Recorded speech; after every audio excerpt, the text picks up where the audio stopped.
Maruko-chan is about to start. Hi everyone, gather around. Sabna Maruko-chan is about to start. Hi guys, I'm so sorry for the weird opening. I think I'm obsessed with Chibi Maruko-chan lately. By the way, hari ini kita nggak ngomongin Chibi Maruko-chan nih. Kita mau ngomongin dimensi budaya menurut Hofstede dan bagaimana analisisnya terhadap keluarga dan lingkungan saya. BTW kita perkenalan dulu ya. Teman-teman halo, yang nonton halo. Nama aku Sabna Saptandari dari KM 4309. Yang pertama, aku bacain ya. Ada large atau small power distance. Power distance itu bisa disebut juga jarak kekuasaan. Power distance adalah sejauh mana anggota menerima kekuasaan dalam institusi dan organisasi didistribusikan tidak merata. Masyarakat dalam small power distance membutuhkan kesamaan kekuasaan dan justifikasi untuk kesejahteraan kekuasaan. Sedangkan masyarakat di large power distance menerima perintah hierarki di mana tiap-tiap orang mempunyai tempat tanpa perlu justifikasi lagi. Masalah utama dimensi ini adalah bagaimana sebuah masyarakat menangani ketidaksejahteraan di antara orang-orang jika memang terjadi. Dalam keluarga kami menganut large or high power distance. Kenapa? Karena budaya ini mengajarkan kepada anggotanya bahwa orang tidak semuanya setara di dunia ini. Dan bahwa setiap orang memiliki tempatnya masing-masing atau posisinya masing-masing. Contohnya dalam profesi. Ketika dalam dunia pekerjaan, anggota keluarga kami memposisikan diri sesuai dengan posisinya masing-masing.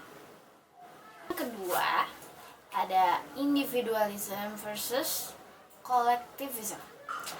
Pertama, individualism sering diartikan sebagai suatu kultur nasional di mana seseorang lebih suka bertindak sebagai individu atau perseorangan daripada berkelompok. Budaya individualisme lebih menitik beratkan kepada inisiatif dan penerimaan. Sedangkan kolektivisme menyatakan bahwa seseorang merupakan anggota dari bagian suatu kelompok, di mana kelompok itu akan melihat dirinya untuk loyalitas.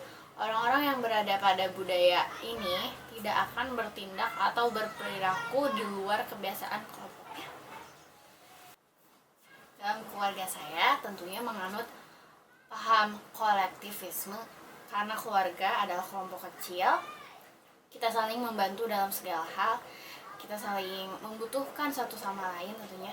We help each other, we need each others.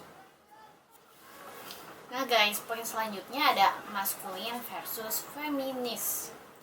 Pertama, kebudayaan maskulin dimiliki oleh bangsa-bangsa yang tinggal di daerah beriklim panas, tropis, dan dekat dengan garis khatulistiwa, seperti Indonesia ya.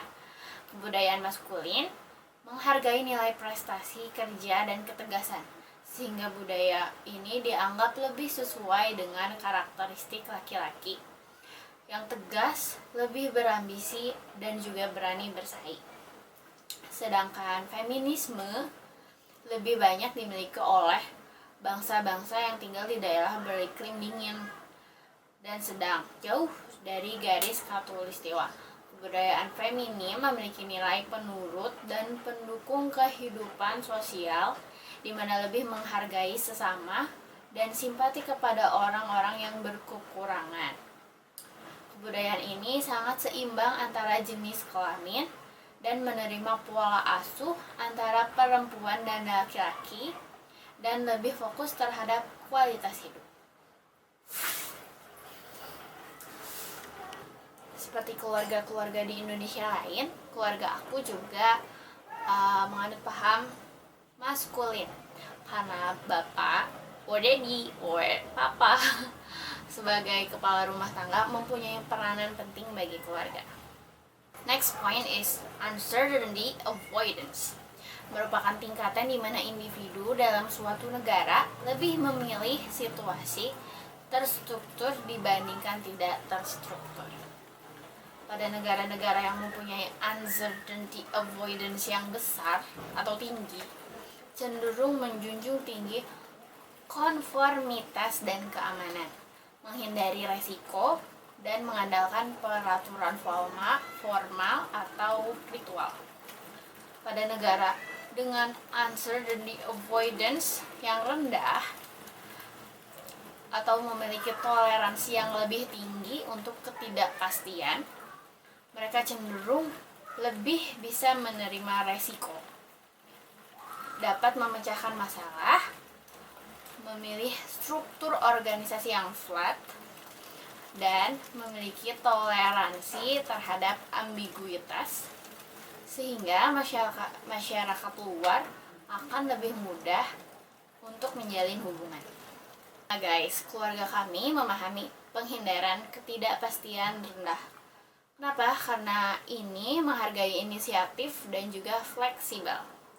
Kita menghargai perbedaan. Contohnya, ketika ada tetangga yang berbeda dari lingkungan sekitar kita menghargainya dengan cara hidup akur dan rukun dengan mereka. Poin selanjutnya ada long term orientation, atau biasa disebut dengan orientasi waktu. Long term orientation merupakan dimensi yang berlawanan pada orientasi jangka pendek. Dalam komunitas yang memiliki dimensi long term orientation yang tinggi, maka diasosiasikan dengan keadaan akan tingkat penghematan atau ketekunan yang dimiliki oleh sebuah komunitas. Keluarga aku memahami organisasi yang memiliki orientasi jangka pendek. Menurut saya, keluarga saya menganut sistem ini karena kami lebih menghargai kepada orang-orang yang bekerja bagus dan tekun walaupun baru bekerja sebentar, dibanding dengan orang-orang yang telah bekerja dengan jangka waktu yang lama namun dengan kualitas kerja yang biasa aja. Nah, demikian video berikut.